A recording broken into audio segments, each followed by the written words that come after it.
Assalamualaikum.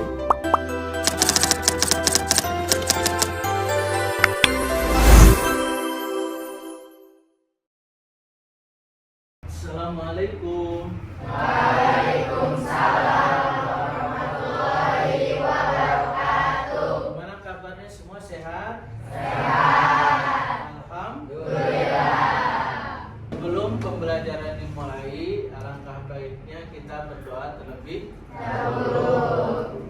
Pada ketua kelas silakan dipimpin berdoa. Bismillahirrahmanirrahim. Alhamdulillahirabbil alamin. Arrahmanirrahim. Maliki yaumiddin. Iyyaka na'budu wa iyyaka nasta'in. Ihdinas siratal mustaqim. Siratal ladzina an'amta 'alaihim ghairil maghdubi 'alaihim waladdallin. Amin. Assalamualaikum warahmatullahi wabarakatuh. Waalaikumsalam warahmatullahi wabarakatuh. Anak-anakku sekalian, pada hari ini Bapak akan mengimplementasikan tentang pelajaran coding dan kecerdasan artifisial. Sebagaimana kalian sudah ketahui bahwa di tahun pelajaran 2025 dan 2026 ini sudah dimulai pembelajaran dengan konsep deep learning dan juga diiringi dengan pembelajaran coding dan kecerdasan artifisial, ya. Sebelum Bapak menjelaskan ya tentang pembelajaran coding dan kecerdasan artifisial, tentu kalian sudah memahami aplikasi-aplikasi yang kalian sering digunakan sehari-hari melalui handphone kalian, ya. Siapa yang sering menggunakan aplikasi YouTube? Hampir semua ya menggunakan aplikasi YouTube. Apa itu YouTube, Reno? Iya, YouTube adalah salah satu aplikasi untuk mencari yang ingin kita ketahui, ya. Mau cari tentang berita, mau cari tentang musik, artis idola, ya. Juga bahkan mungkin film dan drama yang kalian sukai, ya. Terus siapa lagi yang suka pakai aplikasi Facebook? Ya, dikit ya, tapi hampir sebagian. Apa itu Facebooknya ya? Facebook itu untuk mencari teman dan bisa mempromosikan sekolahan dan bisa berjual beli. Oh iya, betul sekali ya. Facebook itu salah satu aplikasi untuk pertemanan, tapi di dalamnya juga sering digunakan untuk promosi dan juga jual beli. Terus ada nggak yang juga sudah menggunakan aplikasi Gojek? Ya, apa itu aplikasi Gojek? Untuk memesan kendaraan, tempat tujuan dan memesan makanan. Iya betul ya, Gojek itu bisa digunakan untuk mengantar kita ke tempat tujuan, ya, dan juga untuk memesan makanan. Nah, itulah aplikasi-aplikasi yang sedang kita pelajari pada hari ini dan akan kita pahami juga aplikasi-aplikasi yang lainnya. Di sini tentu Bapak akan menjelaskan yang pertama adalah coding.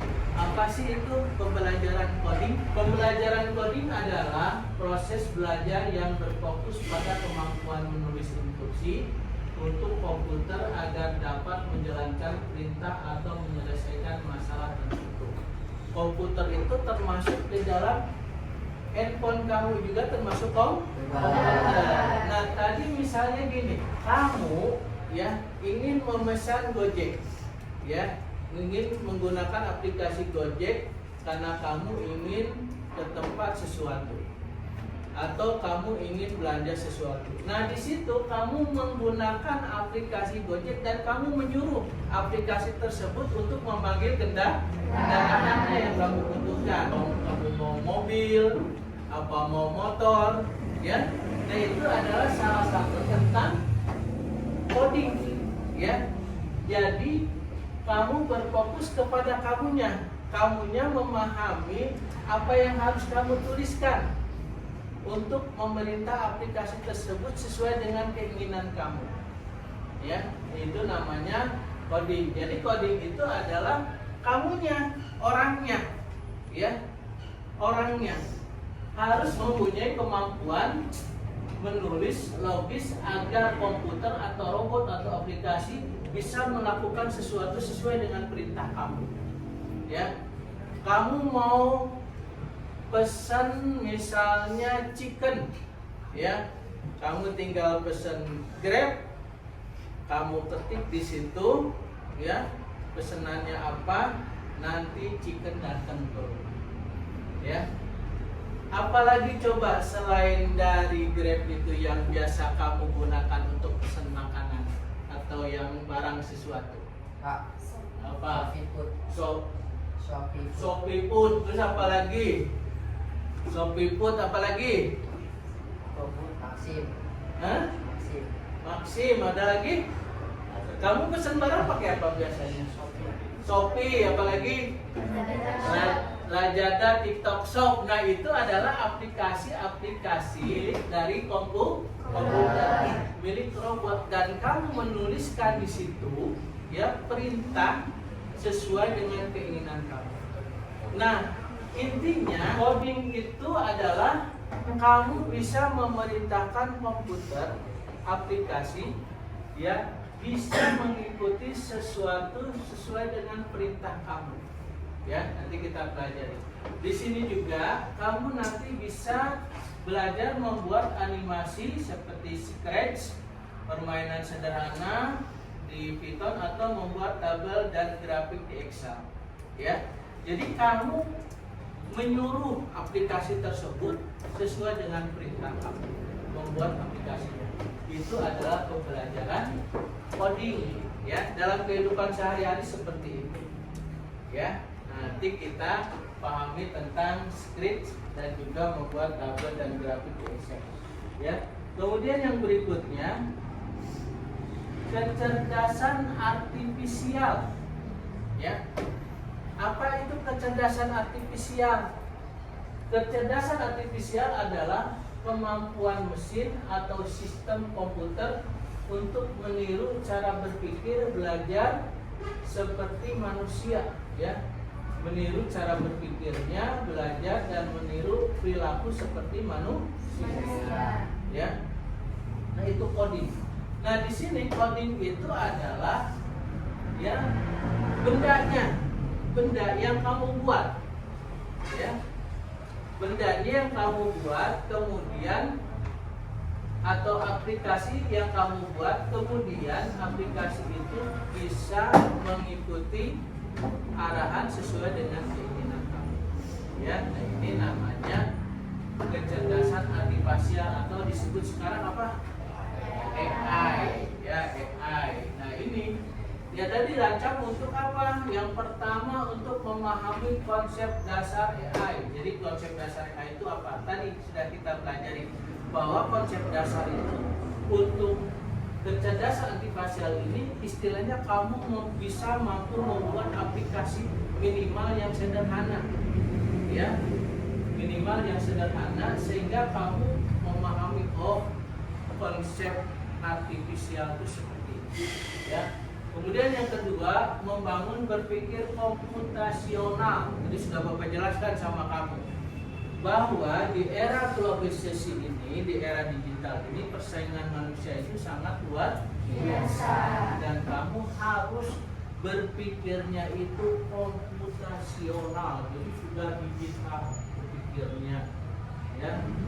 Kamu tidak berpikirnya itu terlambat gitu, ya, tapi kamu berpikirnya sudah cepat dan bisa menggunakan semua aplikasi yang ada di komputer sesuai dengan kebutuhan kamu, keinginan kamu, ya. Kemudian bisa menerapkan dalam kehidupan sehari-hari secara bijak. Di sini kamu bisa memahami bahwa penggunaan teknologi kecerdasan artifisial itu kamu gunakan secara bijak, tidak untuk kejahatan, tidak untuk hoax, ya, Kamu kan sering dengar berita ada yang hoax, ya, bikin berita konten segala macam hoax. Nah itu bukan seperti itu. Tapi yang dibutuhkan di kecerdasan artifisial ini adalah ketika kamu membuat aplikasi atau menggunakan aplikasi, kamu menggunakannya dengan kecerdasan sesuai kebutuhan dan tidak melakukan hal-hal yang melanggar hukum dan hal-hal yang merusak masa depan kamu. Ya, contoh misalnya tadi, ya, Facebook itu untuk mencari pertemanan, tetapi hati-hati, ya, karena banyak orang yang jahat juga menggunakan Facebook untuk kejahatan. Makanya disinilah dibutuhkan kecerdasan artifisial dalam menggunakan aplikasi. Kemudian yang berikutnya membentuk sikap etis dan kritis, ya. Jadi ketika kamu melihat ada berita, ada informasi, ya, kamu tuh berpikirnya secara etis. Ini cocok atau tidak buat saya? Ini bagus nggak buat saya? Ya, kalau sekiranya aplikasi tersebut tidak manfaat buat kamu, nggak usah dipakai. Ya, buat apa? Gitu. Tapi kalau memang aplikasi itu bermanfaat buat kamu, ya, bisa membantu kamu dalam hal berpikir, terutama dalam pengetahuan pembelajaran, yang kamu gunakan, ya, aplikasi tersebut. Nah, contohnya nih, contoh A ini atau kecerdasan artifisial ini seperti tadi sudah Bapak jelaskan, ada Google Translate, ya, Lazada, YouTube, TikTok, Tokopedia, ya, asisten virtual aplikasi, membuka kunci layar HP pun, ya, termasuk dengan kecerdasan AI, ya.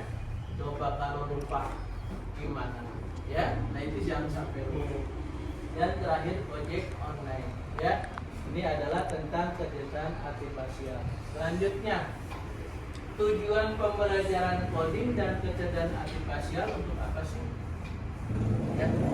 Nah ini tujuan pembelajarannya adalah untuk membekali murid dengan keterampilan abad 21. Tinggal ini disebutnya keterampilan abad 21. Ya. Ya, pertama untuk memahami konsep berpikir komputasional. Tadi sudah Bapak jelaskan, ya.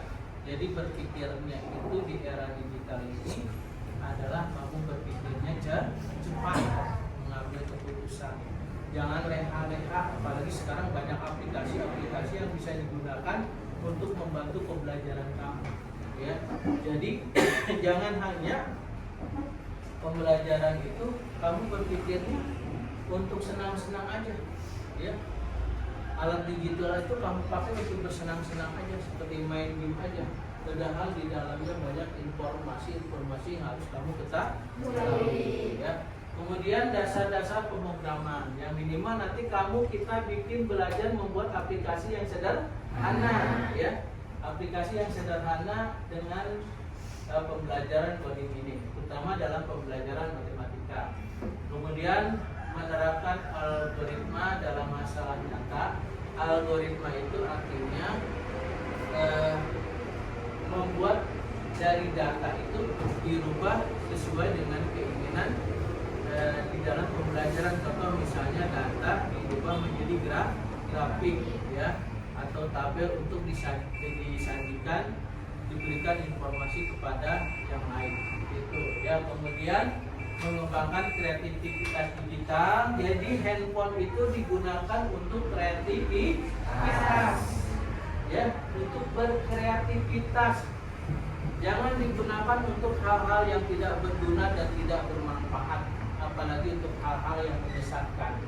Jadi gunakanlah handphone itu atau digital yang kamu punya itu untuk berkreativitas, ya. Kemudian berpikir kritis. Tadi sudah Bapak jelaskan, ya, hati-hati dalam menggunakan digital, ya, atau dawai. Kemudian reflektif cepat, ya. Kemudian kamu berinovasi dengan teknologi cerdas, ya. Jadi dengan handphone itu kamu berinovasi. Apa sih yang kamu bisa gunakan dengan handphone ini? Kemudian berlatih kolaborasi digital dan menumbuhkan etika digital. Nah, etika digital tadi yang Bapak, ya. Gunakan handphone itu untuk kebaikan. Gunakan teknologi itu untuk kebaikan. Digital itu untuk kebaikan. Ya. Kemudian selanjutnya, apa sih keterkaitan coding dan kecerdasan artifisial terhadap profil kelulusan 8 dimensi? Ya. Jadi kalau kemarin kurikulum 13 itu ada profil pelajar Pancasila, tapi sekarang profil pelajar Pancasila itu sudah tidak digunakan lagi, tapi yang digunakan adalah profil kelulusan 8 dimensi. Ya, apa aja profilnya? Nih, yang pertama ketakwaan dan keimanan kepada Tuhan Yang Maha Esa. Diharapkan bahwa teknologi adalah alat membantu manusia untuk kebutuhannya, bukan untuk bikin hoax atau berita bohong. Kemudian kewargaan, warga digital bertanggung jawab, memiliki hak dan kewajiban dalam ekosistem teknologi. Kemudian juga melatih logika, analisis data dan evaluasi hasil. Ya. Kemudian kreativitas untuk menciptakan aplikasi, game, solusi air. Nah, ini kreativitas, ya. Kamu mampu menciptakan aplikasi, game, dan solusi air. Terus kemudian kolaborasi, kamu bisa bekerja sama, ya, komunikasi dalam membuat konten, ya. Boleh kamu nanti bikin konten-konten, nanti Bapak juga akan menyuruh kamu, ya, kamu bikin konten tentang pelajaran matematika, ya. Misalnya kamu bikin konten cara mengukur balok, kamu bikin konten cara mengukur kubus atau tabung dengan barang-barang yang ada di sekitar kamu, merupakan kolaborasi dan kreativitas. Ya, kemudian melatih kemandirian, ya, kemandirian kamu mengevaluasi, merancang aplikasi dan kamu mencari informasi tentang aplikasi-aplikasi. Ya, kemudian yang berikutnya kesehatan. Di sini juga kamu harus bisa mengontrol penggunaan gawai atau HP. Ingat, penggunaan HP gawai tidak boleh lebih dari 1 jam terus menerus. Ingat, ya. Tuh, lebih dari 1 jam itu akan merusak mata. Makanya hati-hati menggunakan HP, jangan lebih dari 1 jam. Kemudian komunikasi, ya. Komunikasi bahwa dengan pengetahuannya mampu mempresentasikan hasil proyek kepada teman dan masyarakat. Jadi setelah kamu membuat aplikasi, kamu bisa mempresentasikannya ke teman-teman kamu, ya. Nah, ini manfaatnya apa sih?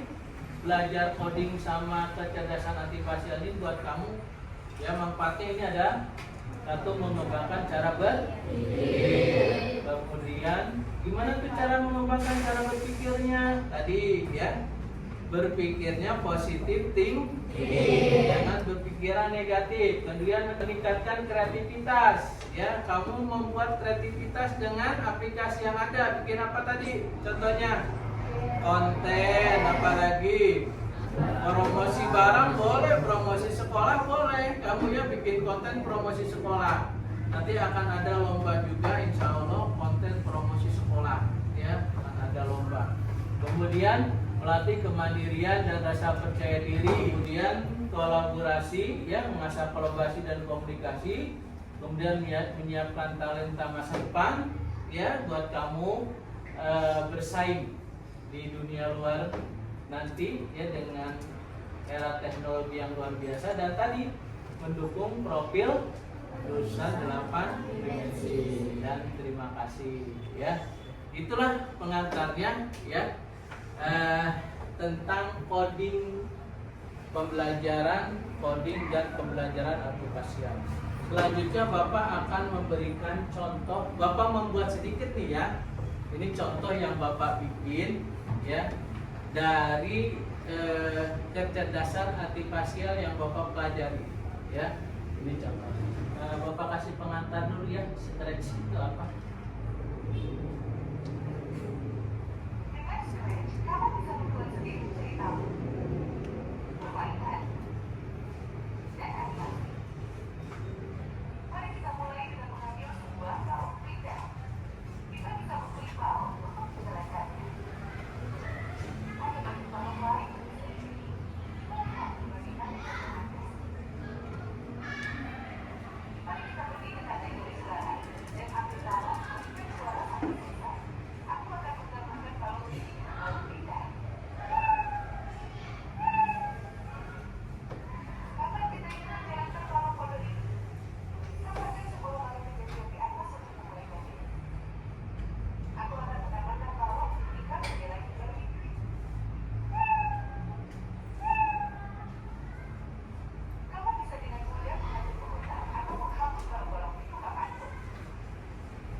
coba bikin sendiri ya, ini cuma sederhana ya.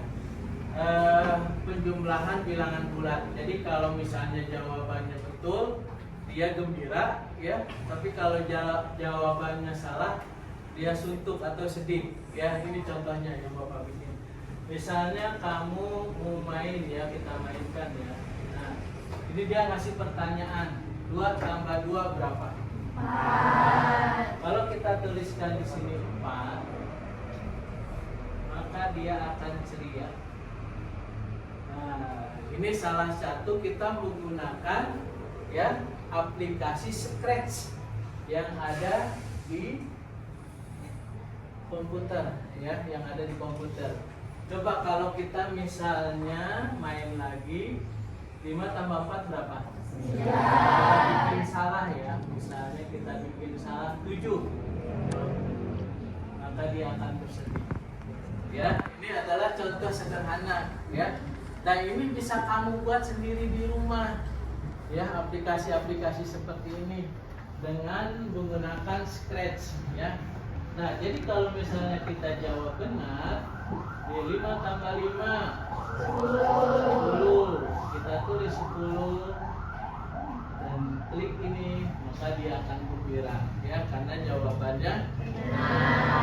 Tapi kalau misalnya dikasih pertanyaan lagi, 2 tambah 5 7, kamu salahkan jawabannya 5 misalnya, dia akan suntuk. Ini belum semuanya ya, belum semuanya. Ini bisa kamu kembangkan lagi. Misalnya tadi ada suaranya, ada semuanya di sini di konsep ini ya. Nah, ini ya yang balok-balok ini ya. Ini untuk mengatur aplikasi yang ini. Jadi kamu ngambil dari balok sini, pasangin ke sini. Ya, pasangin ke sini gitu ya. Nah, nanti ya seperti tinggal mainkan deh. Ini animasinya bisa diganti-ganti ya. Latar belakangnya pun bisa diganti-ganti. Ya, ini salah satu penggunaan aplikasi Scratch ya untuk melatih kecerdasan antibody ya. Bapaknya bisa, masa kamu nggak bisa? Ya, Bapak aja bisa, masa kamu nggak bisa? Ya, ini sederhana sekali ya. Kemudian yang berikutnya misalnya kita dalam menggunakan pengetikan ini, terutama nanti kamu yang mau kuliah dari sekarang ini udah harus belajar ini juga termasuk dalam kecerdasan antipasial. Misalnya ya, ini Bapak bikin ini adalah data ya. Bapak mau bikin grafik, bikin datanya dulu seperti ini ya. Datanya seperti ini dibikin dulu, kemudian tinggal dipilih grafiknya. Gimana caranya? Ini grafiknya udah dipilih ini. Nah, kamu tinggal ke sini, insert ya. Nah, kamu pilih recommended car-nya, grafiknya yang mana ya. Set ini ya, kamu arahkan ke sini dulu ya. Kamu recommended ini. Nah, ini tinggal pilih mau grafik yang kamu bikin tuh yang gimana. Yang grafik garis, makanya nanti akan jadi garis. Nah, ini salah satu kecerdasan antipasial ya.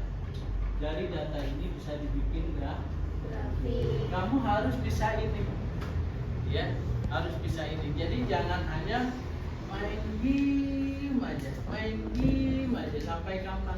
Nanti orang-orang udah jauh kemana-mana, kamu masih jalan di tempat ya.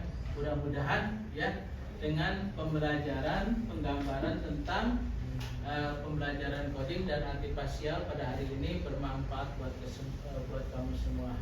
Amin ya Rabbal alamin. Baik, dari Bapak cukup sekian.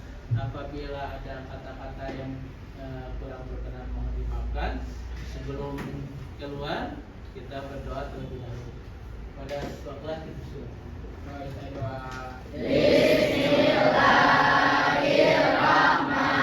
Bismillahirrahmanirrahim.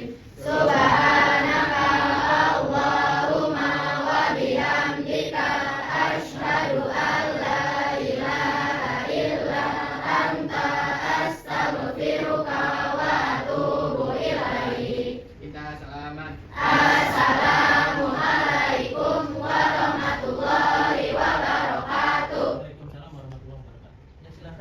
yang laki-lakinya dulu.